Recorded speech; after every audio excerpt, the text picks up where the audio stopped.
Okay, let us talk about the 2D and 3D models for stakeholder mapping and analysis.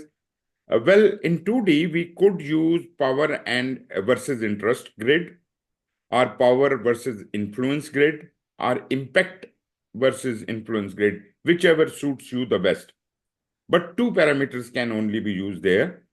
And in that case, in the example on the top right, we have got power and interest, and we have you may grade it from 1 to 10 or 1 to 3 or 1 whatever. But you see, that would be better. Like, let us try to create our stakeholders here. Like, let me put a star.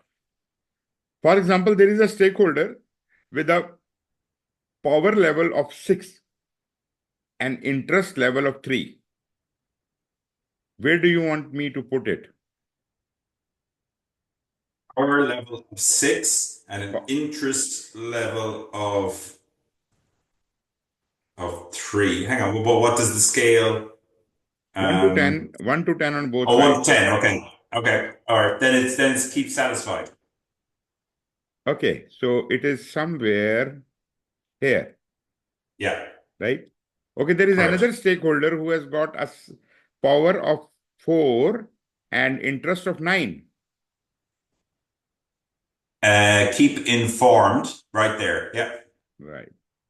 And that way, we could have many stakeholders, all the stakeholders placed somewhere on this chart, right? These are Yeah. all various stakeholders. Yeah. One stakeholder has gone out of out of scale. Okay, so you now understand that all of these stakeholders in manage closely bracket are most important to you because they have high power and high interest, right? But these are few stakeholders who have, although very high power, but at the same time they have low interest in the outcome of the project, right? Then we have got these people who have got low power but high interest. These are to be kept informed. And these uh, six stakeholders, they are low power and low interest. They are just to be monitored. So you see, we have categorized them according to their power and interest, and then we have also developed a strategy to deal with that group. We have 4 strategies outlined here. You could create your own strategies. I don't mind that, but this is how you can analyze them. Now, can you give me an example of a high power and low interest stakeholder from your real life project? High interest, Yeah. high power. Yeah. And a CFO that I had, I was a program director, and I had a CFO who was part of the steering committee. Mhm. And he didn't really care about the business outcomes too intimately. He Mhm. just cared about when do I need to pay out the money, and if everybody else is getting what they want, he would just pay the money. Right. So that was that. So he didn't really have any personal or departmental interest in the substance of what we were doing, but definitely had a lot of power. So if Okay. if he chose for some reason to not pay the bills, we Mm. were screwed. But if I would never sit down with him and try and show him the program deliverables and things like that. He'd go, no, no, no, I don't need to know about it. I don't care. Everybody else Exactly. is making decisions. But the moment they get pissed off, they will Mm. contact me and I won't pay the bills. But Hmm. you can't influence me positively or negatively to Right. care about the actual deliverables.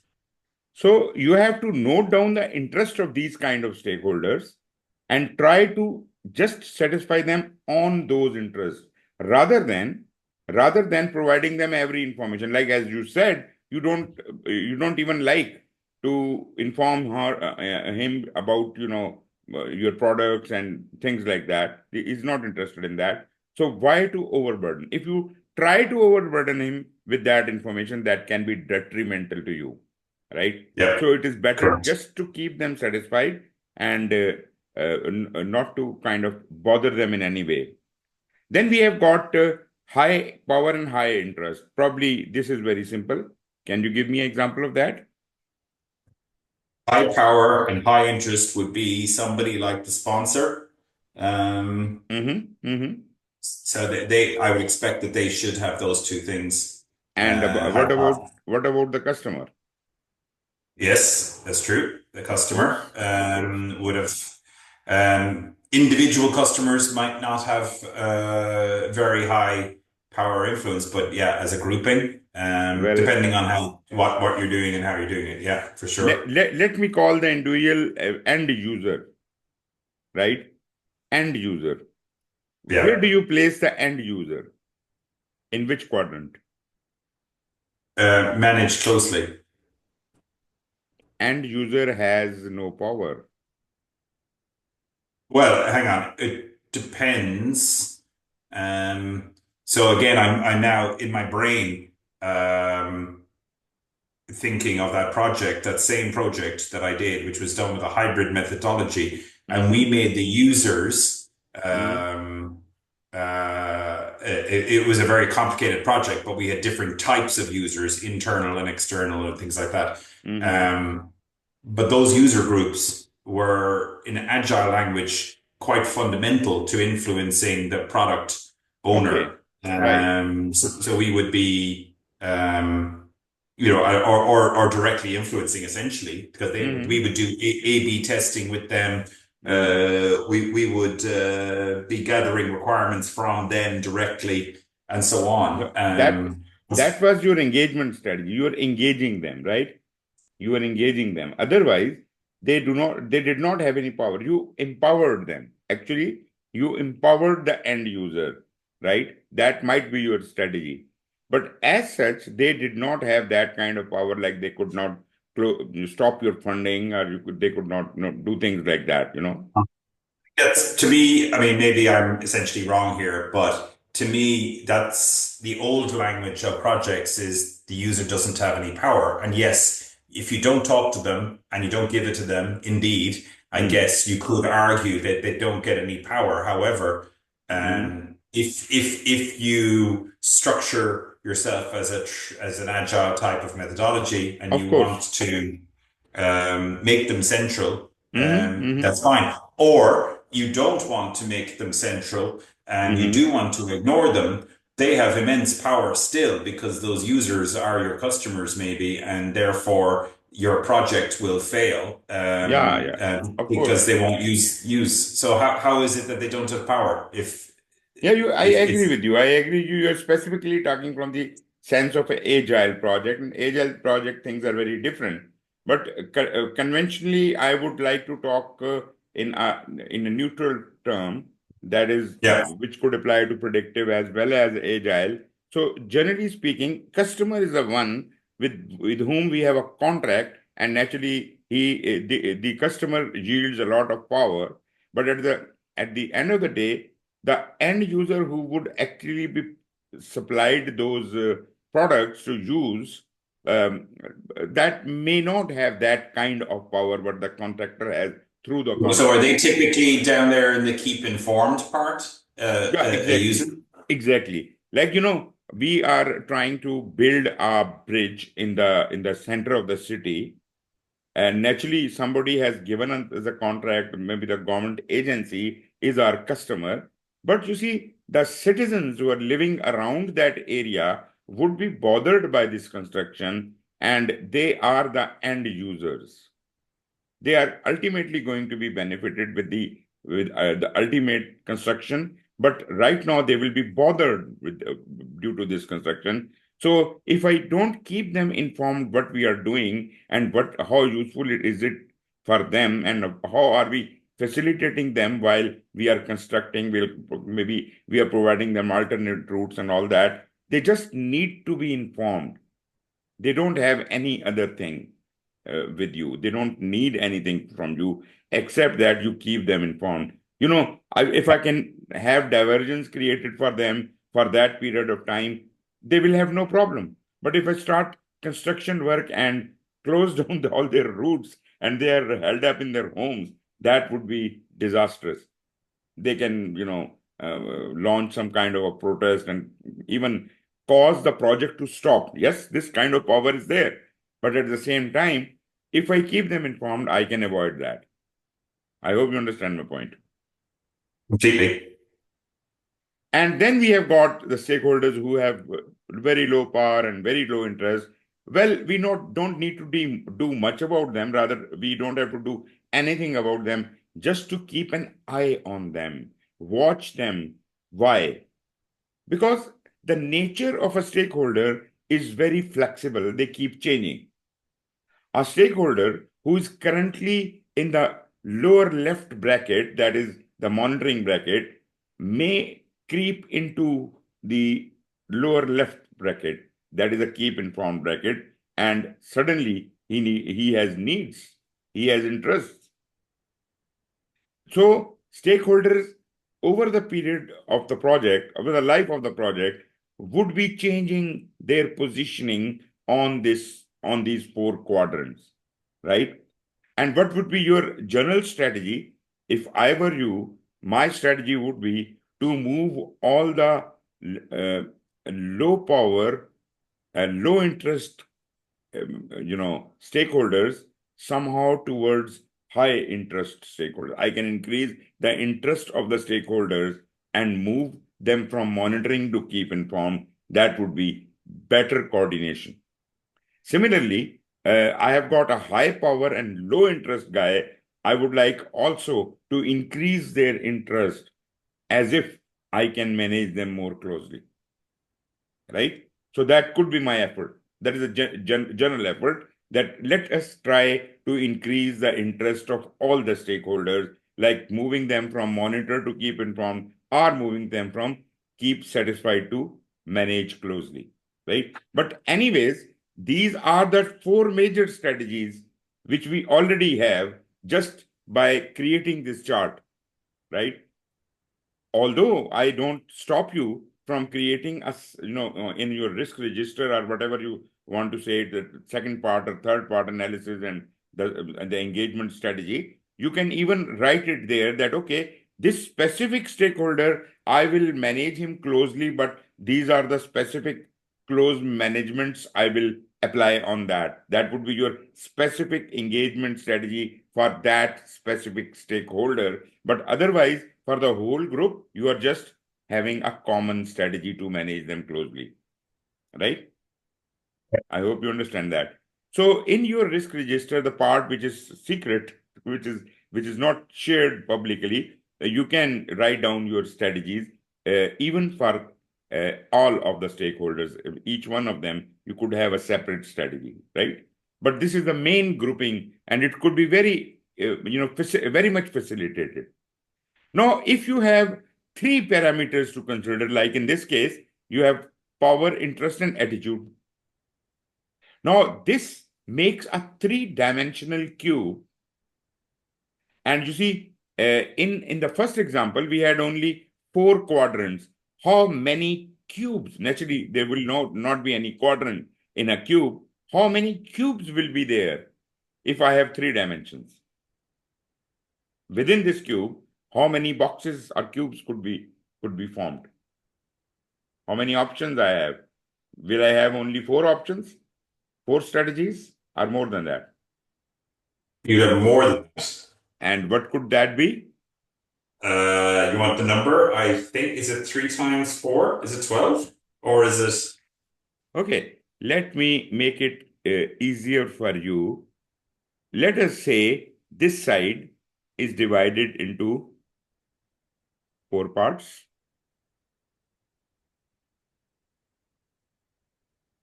This side is also divided into four parts. And every side is divided into four parts, right? So is it every side? So But But the thing is, we are not concerned about two dimensions. We have a three-dimensional thing, and we have how many options? This corner cube, top corner cube, is one option. This cube is one option. Now talk about cubes. How many cubes are there in this big cube? 1, 2, 3, 4, 5, 6, 7, 8. Very good. These are the 8 options I have. Now I have got more intricate strategy. I can have 8 different engagement strategies for 8 different kinds of stakeholders. This is more intimate. This is more detailed. But this is a little bit more confusing, and it may require more work. Generally, this two-dimensional grid will do your job. Normally, it will do your job. Only for complex situations where the stakeholders are too many and you have to deal with them very carefully, or maybe the project is too complex, you may resort to a three-dimensional model, right? I do have some other slides at another place which further describes it, but I don't want to discuss all those 8 different strategies. But you now understand that we could have a different strategy for a person who has a high power, low interest, and high attitude, right? I could have a Yep. different strategy for a person with high power, low interest, and negative attitude. Got it? So Yep. you could devise your own strategies if you want, right? But yes, naturally, there is a method also available. Anyways, this is all the result of various research which has been carried out on these topics. But naturally, you are open to make your own cubes or your own quadrants. So you understand these two things? Let's Yeah, I do conceptually. And how much is going to come up in the exam about three-dimensional cubes? I don't think so. Maybe just a one odd question, but I think normal the two-dimensional cubes is probably more important for the exam. But yes, of Yeah. course, they could mention about a cube. They may or may not give you a question on cube. Okay. But this one is good. The two-dimensional is very popular, and you may be asked a couple of questions on that. Okay. Okay. Okay. Moving on. Uh, Direction of influence. You should understand the social network of project stakeholders, because you see, stakeholders do have interaction going on among themselves, right? And they probably could influence, like the CFO could influence the customer. There are two stakeholders for your project, so they could have some influence relationships with among themselves, and those influences could be upwards or downwards or outwards or sidewards. Like, what is upward? That is the influence from your parent organization. If you are a project, your main organization is influencing you, your senior management, your business, your CFO, and all those people. That influence which is coming from there, that is coming from upwards. Then downwards, in the project hierarchy, your team and specialists are located downwards, right? So you could influence them, right? And they could send reports upwards to you. Outwards could be, your clients or customer or maybe outside bodies with whom you have to interact. And sideward would be with your peers, friends, and competitors. I hope that that is not really very difficult to understand. No. Good. Fine. Let's talk about the salience model. Now, let me first discuss only 3 parameters. So, salience model is very interesting. It says, okay, if you have 3 parameters, like we had power, interest, and attitude in that case. But here we have power, urgency, and legitimacy, right? Power, urgency, and legitimacy. I could have created a cube for them. Very much is possible. But anyways, let us see that how that cube can be represented on this salience model. This is also you might be aware about this diagram by the name of Venn diagram. Heard about the Venn diagram? Exactly. Very much so. This Yeah. is the Venn diagram where three features are crossing each other. Now, in this diagram, there is an area in each circle which is not crossing any portion. For example, in urgency, this light bluish area is not cross-secting anywhere, right? So what does that mean? That the stakeholders in this area are high in urgency but low in legitimacy and power. Agreed? This Yep. area is high in urgency but low in legitimacy and power. Okay, let's go to legitimacy. The light pink area. This is high in legitimacy and low in urgency and power. Got it? Yep. Low. Okay, going to power. The light purple area.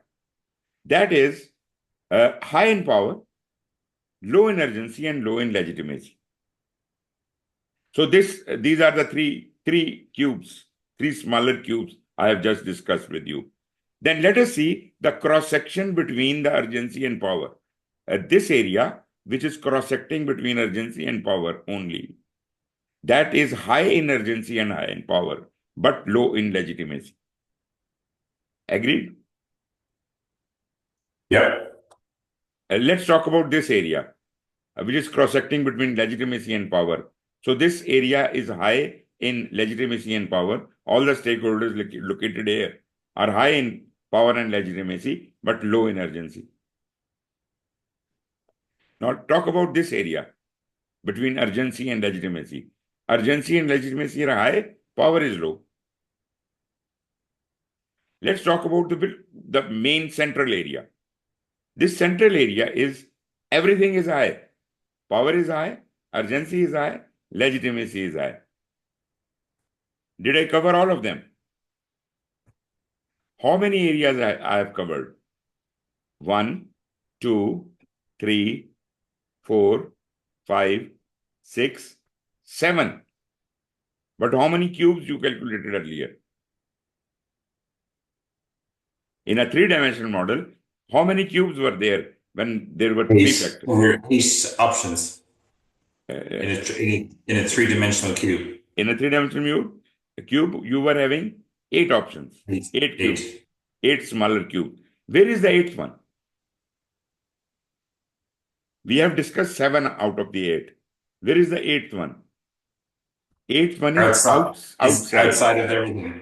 Outside, any stakeholder lying outside is a non-stakeholder in a way, because that person is low in urgency, low in power, and low in legitimacy. So, do you see all of these? All of the this is covered. It is just like three-dimensional model. It is a different kind of representation of the same model, the three-dimensional model, right? But interesting part is you can add a 4th circle on top of it, and you would be doing the impossible. That would be 4 parameters. Although this is going to be even more complex, but it can be represented on this diagram. You can have 4 circles, you can have 5 circles, and I don't know, how many do you want? So Venn diagram can accommodate that thing. Probably you can interpret that, isn't it? Yep. Okay, I don't want to talk more in detail, although I have got some material on that, and if you ever want me to explain that, I can graphically show you. But right now, I think that is sufficient for you to understand that salience model serves the same purpose, and that has a further extendability to 3 to 4 dimension, 5 dimension, 6 dimension, how many dimensions you want to add. You can add that many cross-secting circles in a circle, right? Yep. So this is the salience model. And once you have done that, then we come over to yet another thing. And first, let us establish the stakeholder perceptions, and then we will go to the stakeholder engagement metrics. So anyways, stakeholder perceptions, must be holistically understood in customer-centric project management approaches. You must understand what the stakeholder is perceiving and how do you perceive the stakeholder. And if you don't know that, then probably it could be really harmful for you because you don't have a good engagement strategy with the stakeholders. The stakeholder perception, if not understood, can be damaging to a project, whether they are negative or positive. Both stakeholders could be dangerous to you if you are not appropriately engaging them. So, a question: why do you think it is important to understand both positive and negative stakeholder perception of your project? Both stakeholders are important. Why? Why do we need to manage or engage both type of stakeholders? What do you think about it? Because they have power and interest. So their perceptions, by definition, could be the truth, absolute truth, or it may not be.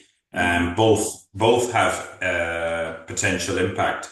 So if they, for example, have very negative perceptions, they may be seeing something that I, as the project manager, am not seeing, and we haven't identified. Right. So we should listen to that. It makes the project better and more robust if we listen to the positive and the negative and assimilate that some way. Right. Ultimately, perhaps reject or accept it, but not ignore it. So we can't just have an echo chamber where everybody says everything is great, and then we are blind to anything that's negative. Exactly. That's kind of a Donald Trump approach to the world, right? We need to have a more open and balanced view. Exactly. As we said in our change management, when we were talking about the change management, we said, it is important to not to ignore the negative stakeholders. What was that? The people who were against the change, right? So, because if Yeah. you ignore them, they can cause more havoc, right? So, negative and positive both have to be given equal importance. Both have to be dealt with. So, moving on, um, you have identified the stakeholders. Now you have to capture their feedback and perceptions on the go, right?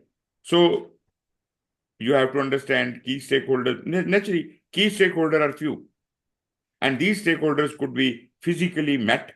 You can interview them, you can understand them, you can collect their requirements, and their engagement strategy can be discussed. Communication preferences can be discussed, and naturally, it's easy to deal with them in person. If there are many, then probably I could have a focus group or kind of what do you call it, a facilitated workshop or something like that. But let us talk about uh, a small group could be dealt with a focus group. But if the group becomes even larger, we can go for a facilitated conversation or a session or a workshop. Or if that is even not possible, we can go for questionnaires and surveys, or we can go for digital medias, or for that matter, those people who cannot be accessed. We cannot have a kind of a even questionnaire circulated to them. We can advertise posters and through posters and things as if general public could know what is happening, right? We are starting a new construction, a new road or highway is being constructed. So let the people, the citizens know that this is going to happen ultimately. And these are the benefits. Don't keep them in dark. Anyways, a lot many interpersonal skills are involved. You have to be an active listener. I hope you understand an active listening. I don't want to describe these things because these things are part of your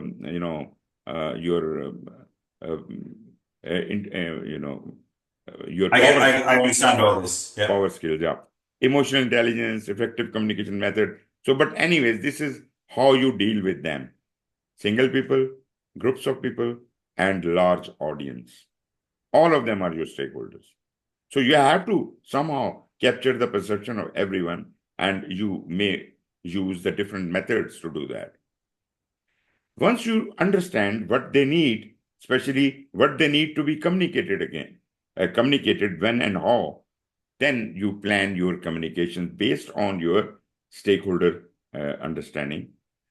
Stakeholder engagement plan identifies required management strategies to effectively engage stakeholders. This you have done in your stakeholder engagement plan. Now, based on that information, now this team fulfills strategies via communications, right? Meaning the communication must happen. I must plan what communication is to be communicated, what report is to be generated, for whom, when, how frequently, in what detail, and so on and so forth. That is part of my communication management plan.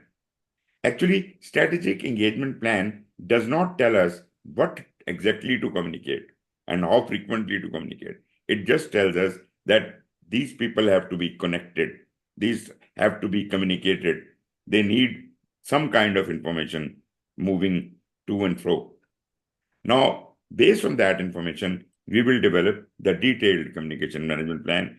And people have a misnomer about communication management. They think that progress report is the communication, only communication, and we can send a copy of progress report to all the stakeholders.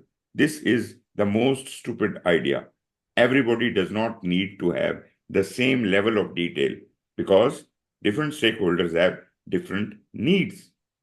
They have their engagement need will dictate what kind of communication could be done with whom. And secondly, it is not always the project communicating to all stakeholders, but stakeholders may have certain needs to communicate among themselves, right? Like your CFO wants to communicate to the customer, he should have a channel open for that. He should know what report, what information can be transferred through that. This is the work of the communication management plan to describe what all communications can happen among, between whom, in what frequency, and things like that.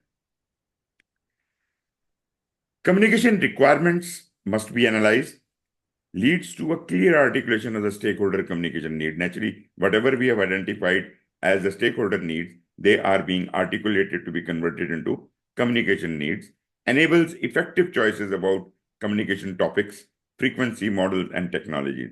What to communicate, when to communicate, how frequently to be communicated, and when to communicate. So all of these answers are,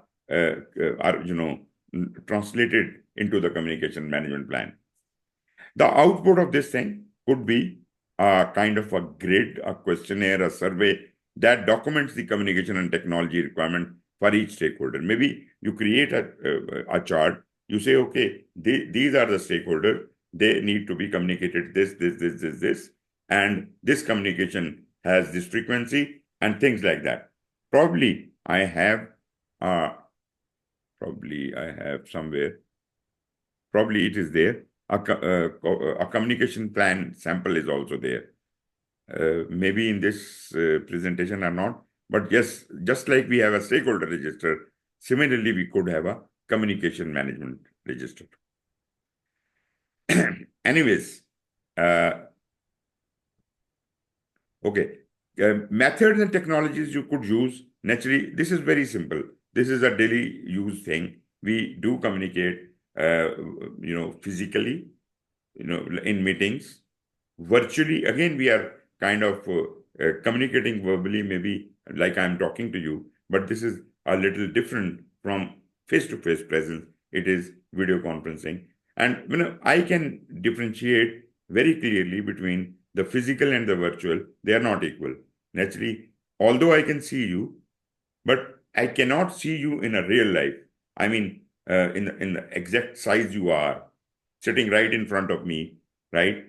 I see a small little picture of you. Maybe it is, it is not only a picture, it is a video, but at the same time, maybe I am unable to read your face expression, things like that, maybe due to the connectivity or something. But virtual is different. Virtual is exactly not like face to face. If you ask me what is the best way of communication, I would say physical. So you can say that when you communicate virtually, some of the benefits of physical are lost. And if you are communicating on phone, I think you just had a phone call, right? Yeah. So in that phone call, you couldn't see that person. So that benefit was also lost. There is only one thing. Yes, you were live, you were talking to that person, but it was only the voice, right? The things you could have read from his face is not no more possible. Now you had to read his words. That's about it, right? And in physically, I can observe the body language. I can do a lot many things. I can communicate in lot many ways. Anyways, then we have got other means like digital and electronic media, websites, social media, instant messaging, text messaging, SMS, phone platforms, emails, and fax. I don't know. Today's people do not know what is a fax. I hope you know that. Fax. You know that? Yeah. Yeah, I Okay. know what a fax is. But Yeah. Same most of here. most of my students who are young, they have never heard about what is a fax. I am amazed. It used to be such a normal thing.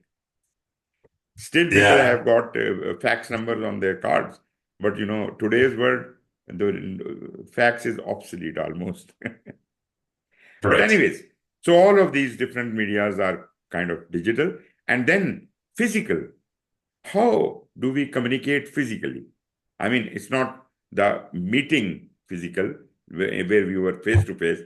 That is how your body talk? Your body talks. Body language, your gestures, your expressions, your face could be read. And sometimes you communicate like you are saying something, and I am responding by certain gestures. When you're saying something, maybe I'm nodding my head, right? What does that mean? I maybe I'm agreeing with you, right? But I didn't say anything. So, body language, gestures, that could be a great thing. And today's world, we use whiteboard very often when you're, trying to explain something in a conference. If I think I am unable to explain that conveniently, I may start drawing it or writing it on the whiteboard. That makes the things much more simpler and easier for other person to understand. So these are various methods and technologies we probably use in our daily life. I'm not teaching you something new. I'm just making you aware of what we do. Then we have got different methods for communication. Uh, First of all, can you differentiate between a push and pull method? Can you Uh, give me an example? um, well, push is where you're pushing information out there, Mm, whether it's on chat boards, I guess, or yeah, sending emails or whatever. And then pulling information um, is delving into databases of knowledge management. mm. Um, yeah, and then drawing conclusions from that. So I guess the pull is more yeah, it's both are one directional, monodirectional. You're pushing information out and you don't know how it's landing, I suppose. Okay. Although it says make a phone call there, but Mm-hmm. it's transmit, not receive, and then pull is Mm-hmm. trying to receive or gather information, I guess. I'll give you a very simple example. Send pushing an information is like sending a letter to someone or an email to someone. It's very simple. I have sent you whether you receive or not, but I have sent it, right? I have pushed it off. No, it may take some time. Maybe you don't see it or whatever. But I have pushed it. I have pushed it, and now it is your responsibility to receive it. As far as pull is concerned, I am not personally sending you an email. I am not personally addressing you, but I put that information at a common place where you know I leave information usually. Okay. All right. Maybe a notice board, maybe a cloud service, maybe a database somewhere.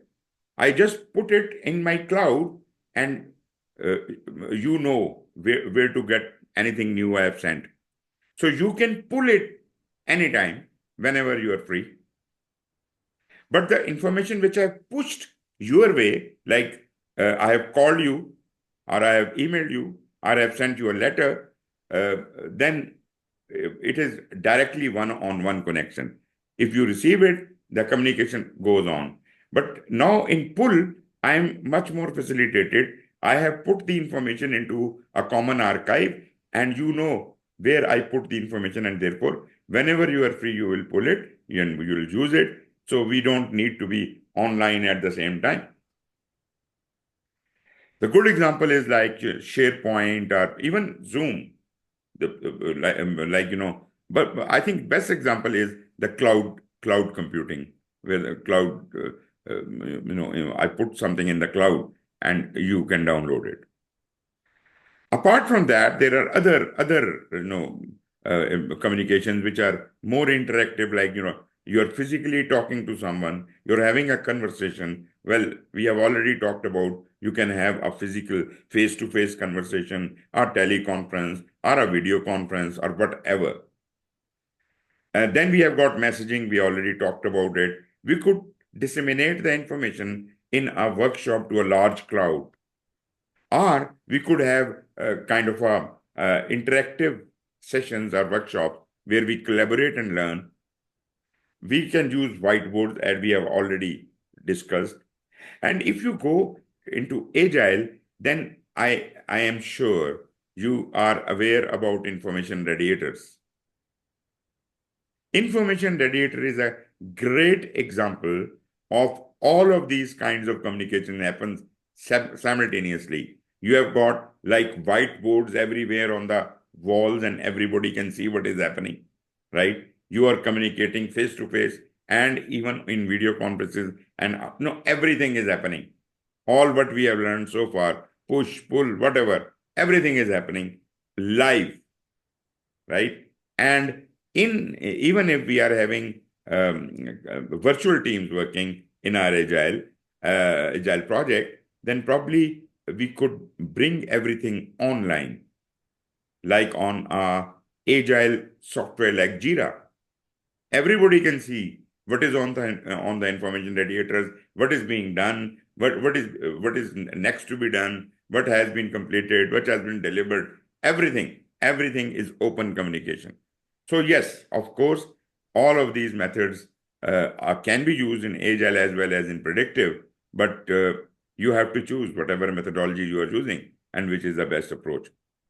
But in Agile, it says no matter what method you use, you are being virtual, you're doing what, but best way of communication in Agile is face-to-face, preferred way. Although this might not be possible in most of the cases, you might have multicultural or across globe, global projects going on, and all the teams could not be in the same room. But co-location is the key for Agile. Always prefers that all the teams should be sitting together in one big hall. Yep. What are the communication channels and challenges and considerations? How urgently a specific information is needed? Now, if it is urgent, maybe in normal life, what we do, if you have to send something urgent to someone, you use a courier, right? Or some other means of fast communication. Availability and reliability of technology. If you don't have internet, you have to resort to some other means. If there is no availability of internet, like you are doing a project in gas fields and there is no connectivity, the only possibility of connectivity is through satellite, no internet, anything. So naturally, the facility must be available to you to use it. So availability and reliability of the technology, ease of use. Nowadays, this all of this has become extremely very easy. Things are not very difficult. Even if you are whatever technology you are using, they are all easy to learn and adopt. Project environment. What language and formality is required in your specific project environment? And then sensitivity and confidentiality of information. Maybe some of the information which is to be communicated is for your eyes only, top secret, cannot be communicated maybe through even through internet. Like the secret service, secret agents, how do they communicate? That kind of environment where you cannot rely on internet or any other kind of thing. So depending upon your situation, how do you deal with sensitive information? Communication organizational process assets, like in your organization, whatever project you have done, whatever lessons you have learned, whatever the methods you have been using for communication earlier project, they might be very helpful in determining which methods could be used in the current ongoing project. Whatever you are communicating, is it the property of someone else? If it is a property of someone else, there might be data protection laws and regulations which you must follow. Maybe you are using a copyrighted material of someone. You have to seek permission from the owner before sharing that information with anyone. So otherwise they can sue you and they can, you can be fined for that. Accessibility requirements, how to access a specific information. Maybe I put something on the cloud storage, but maybe I do not give you the access because you do not have the enough clearance to access that document. So who can access and who cannot access, this also have to be decided. These are all the various challenges you must consider while you're developing your communication management plan. This is a simple communication model. I think here we can break for about 5-6 minutes. Is it all right? Yeah, yeah. Okay, let's have a little break. Thank you. Okay. Cheers.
Okay, I'm back.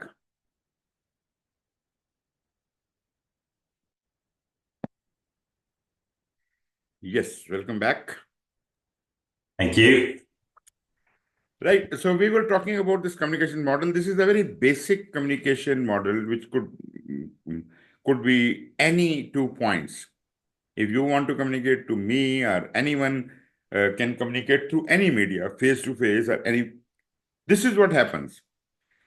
If you want to send me a message, you will encode that message in the language I understand. You will transmit it through whatever medium is available. Maybe, if we are face to face, you will speak from your mouth and I will hear it. So, if it is internet, then it is going through internet or whatever. So, a message has to be transmitted through that medium. And naturally, there are sometimes noise in between. Even physical communication, when we are talking face to face, there may be some noise in between, like, a car is passing by and a truck is, crashing somewhere or something. So those background noises may disrupt and mutilate the message, and the receiver may not be able to listen the whole thing, and maybe they ask you to repeat it. So there's a need for the person who receives the message to give you a nod or something, or some kind of acknowledgement that your message has been received. This is not the response, but this is just the acknowledgement. And then the receiver may create a proper feedback response, and that can again be transmitted back to the sender, and it will be decoded and understood. Now, this is the very, very basic model, but the question is, where is the sender and where is the receiver? Maybe they are in two different parts of the world. If they're not in the same room, they may be from two different parts of the world. What is the current emotional state of the sender, and what is the current emotional state of the receiver? Well, there may be cultural things, there may be kind of gender differences, professional disciplines, and national ethics, generational gap. Maybe I am too old, you are too young, and the way I am presenting the thing may be a little alien to you, because that is no more valid. Like I was saying about facts, in today's generation, people have not heard about it, right? So things like that. So you have to understand, the sender has to understand with whom he or she is communicating, and therefore the message should be appropriately formed and communicated. Anyways, this is the basic model. But you see, if I ask you, what kind of a communication model your office use? Do you have a model? Not exactly like that, but some model.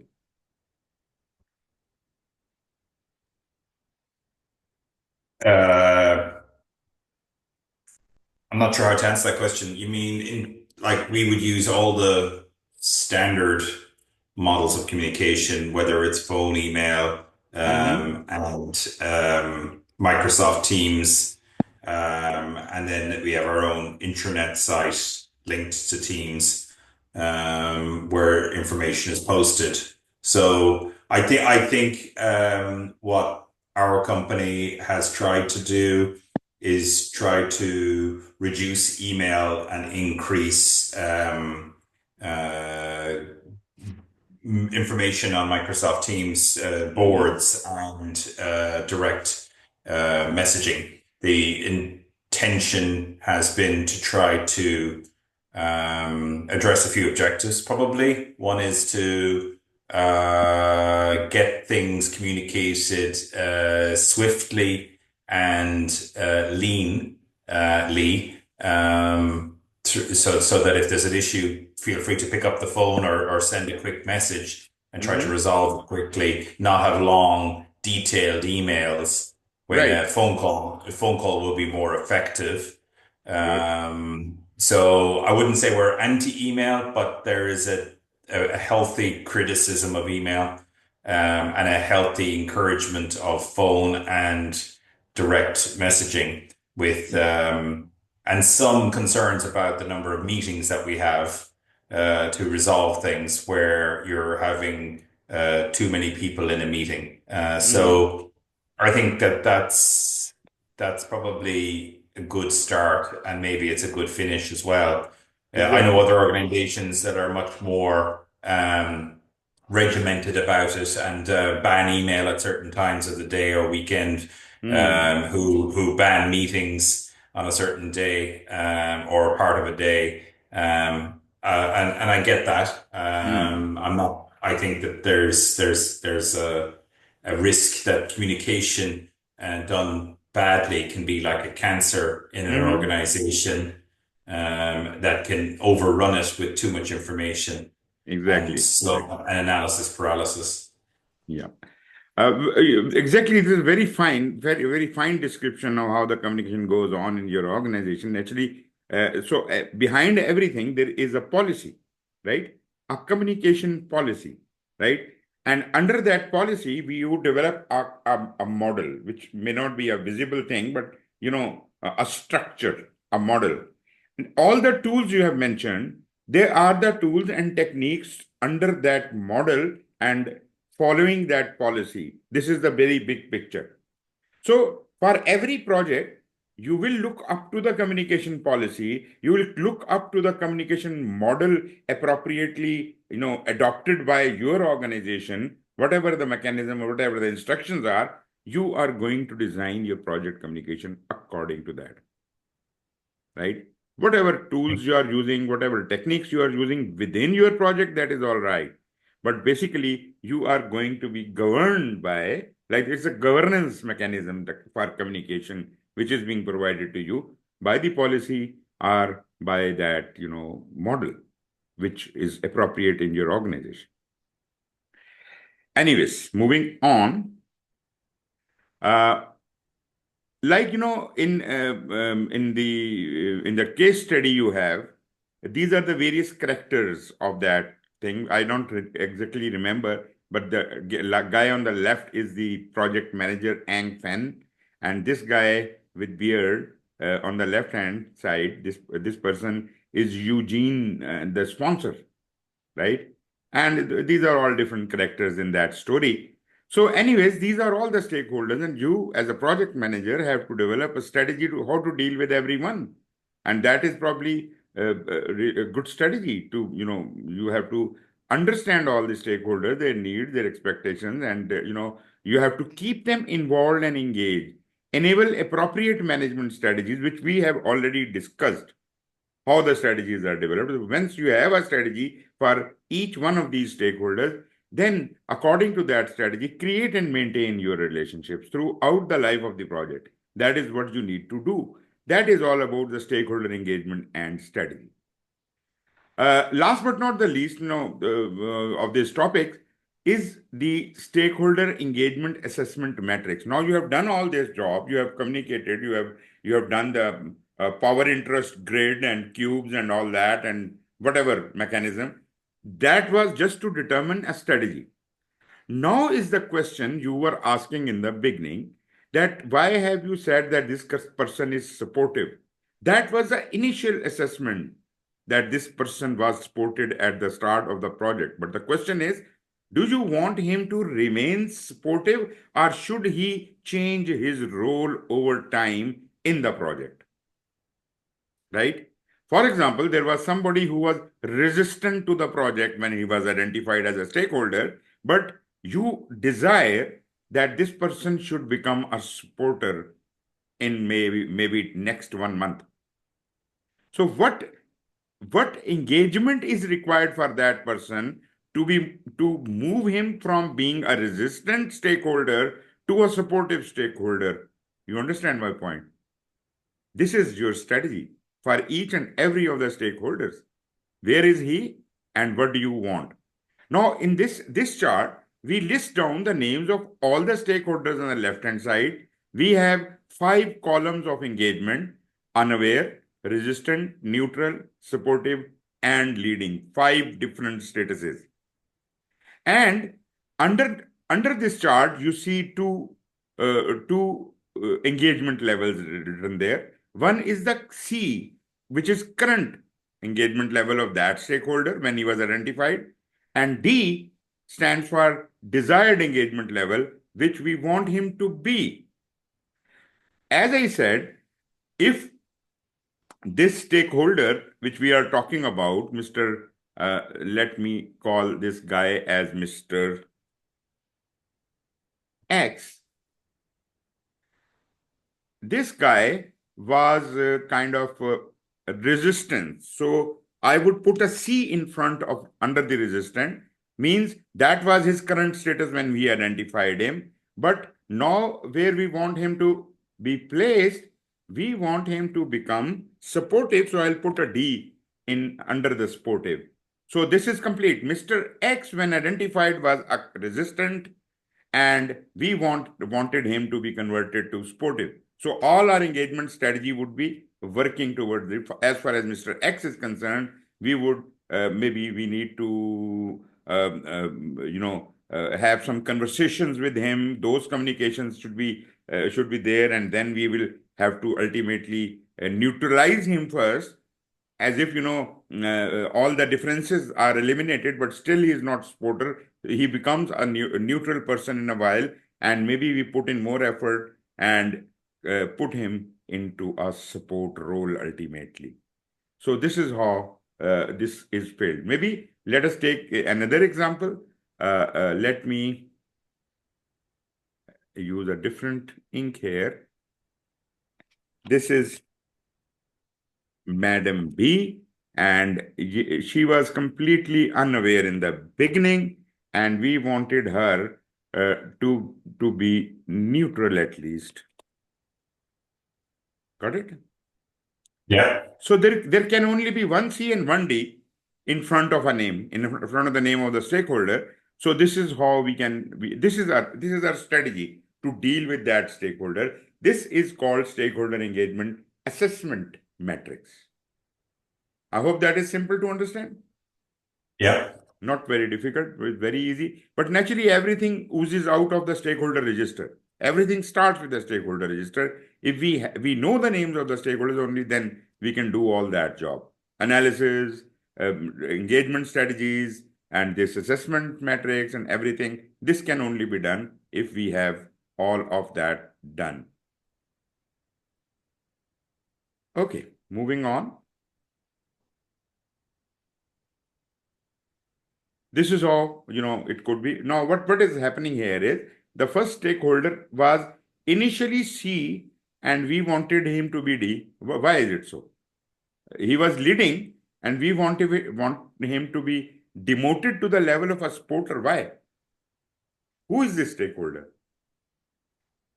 It could be that he's changing role, or it could be that he is an unwelcome Unwelcome. leader. Okay. He's not actually entitled to be in a leading position. Are you sure about it? What is the role of sponsor? When project manager was not there, he was leading the initiative. He nominated the project manager and gave the baton of command to that project manager. Now we don't want him in a leading role. We want him to be there as a servant leader, as a supporter, as a facilitator, but not as a leader. You understand my point? I do understand your point. Maybe I think, but I also think a project sponsor isn't a project sponsor meant to be leading, or do you think it's really quite No, no. clear that As far that they as should? as far as the command and control is concerned, yes, of course, he has got more power. But as far as the range of the project are concerned, day-to-day working is concerned, project manager has to be fully in control. Project manager must be leading within the project, right? But the boss remains a boss. We don't challenge that. But he is the sponsor is not involved in day-to-day working of the project. Only when there is a problem, when we have to give a decision out of him, then we get back to him. So this is more about day-to-day working, right? Yep. So okay, there is another stakeholder C, and he has to be promoted to the lead role. He was already supportive. Maybe this was the project manager himself. Maybe this was one of the team members who may be promoted to the team lead position or something like that. There might be certain people who were neutral, but we wanted them to be kind of in the supportive role.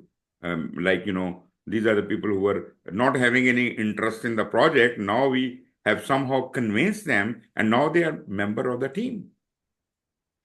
And then Yep. there was maybe a person who was resistant to the project, and we have converted in, if not a supporter, at least we have neutralized this person, and now he is not posing any threat to the project. He's not causing any hindrances for the project, but he's neutral. So we are kind of.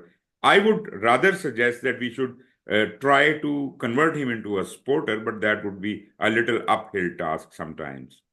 Anyways, this is how your stakeholder engagement assessment matrix, CASEAM, is represented. And we are done with the first portion of this chapter, that is the stakeholders. Rather, I would say it is not only the stakeholder. We have actually covered the stakeholder management and communication management. Both of these knowledge areas we have completely covered in this one section. Next section, which Sorry, that previous section was called stakeholder. What was the name of topic A? stakeholder engagement, I think. Let me.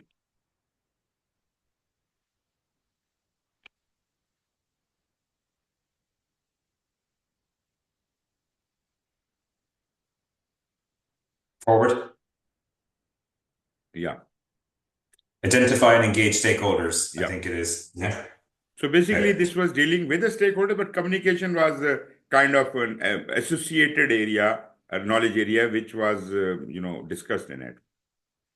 Okay, so we're on to form a team. Form the Form a team. team. Form a team is actually part of the resource management knowledge area, but specifically it is talking about the human resource. It is not talking about the other resources, right? Not non-intelligent or inhuman resources are not discussed here. We are specifically talking about forming the team. As far as the stakeholders are concerned, we have already discussed them. So in a way, we are still talking about the power skills which we use in stakeholder management, which we will be using with the team, and also building shared understanding. These two topics are basically about the team. Second and third topic. I suppose we should be able to complete this by tomorrow, right? Although I do understand project approach is a very, kind of lengthy area, but I will try to shrink it down and try to cover it up by tomorrow. So far, so good. Any problems? Any questions? I think hopefully the next two sections, form a team and build shared understanding, should be quick for my brain, but we'll Mm-hmm. see what's the content. I'm interested in determine project approach. That's kind of new to me in terms of theory. In But practice, I've you're had doing it. plenty. You're doing it Yeah. already.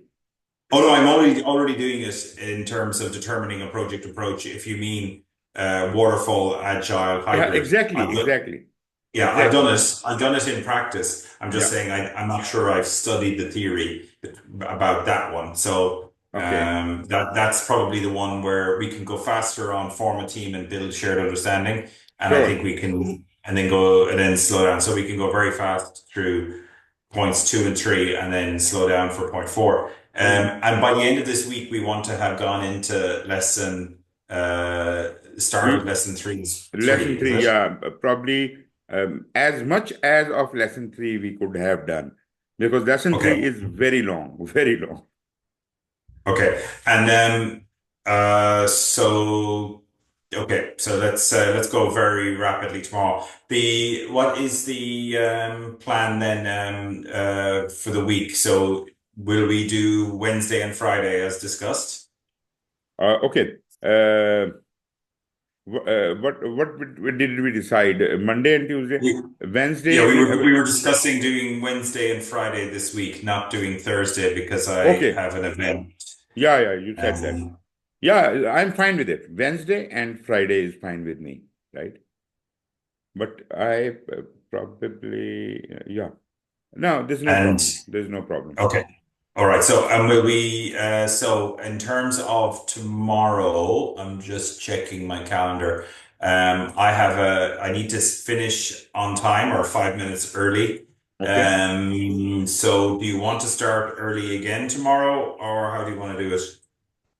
Uh, I think if we can start a little early, that would be much better. Half an hour is okay with me. I can start whatever you want, half an hour or 1 hour, or and if we start early, we can finish early if we are ahead of plan. So Okay, let's do start you the want same time as today, 1:15, 12:15. 12:15? Okay, Yeah. I'll put that down, 12:15, and we'll go to 2:55 or something like that. Yeah, yeah, yeah. Um, Of I course. need to, yeah, I've got a meeting at 3 that I have to be ready for. Of course. Okay, so I've updated that. Hmm. Um, okay, so and then on Friday we can discuss that tomorrow, but we'll go at the same time of starting at 1 o'clock, or we can start a bit earlier on Friday, but we can discuss that tomorrow. Um, All right, Okay. I've been kind of randomly doing quizzes and tests and stuff like that. So, is it? I'm not sure it's clear in the portal. When I do lesson one, is there a specific test on lesson one, or is it that I just have to try to interpret what the quiz is about and see? I I think the exams you have, the quizzes you have, there are specific quizzes for specific lessons. There are available. Okay. But I have not Um, seen them, but I have seen the list. So okay. that is according to the lessons, and then at the end of it, there are random full length exams. They are also available. Okay. I'll look again. I'll let you know tomorrow if I'm in any way confused by that. But okay, very good. Yeah, all good. I think that's it. So we'll see you tomorrow at Yeah, same time, 12:15. Yeah. yeah. If you want to keep on going now for 15 minutes, I can. No, no, Just so that's you fine. know. That's fine. We can break off now and then Okay. meet tomorrow. All right. Thank you. Good Thank you. stuff. Okay. I'll see you tomorrow. So Thank you. Take care. Bye bye. thanks. Cheers. Bye.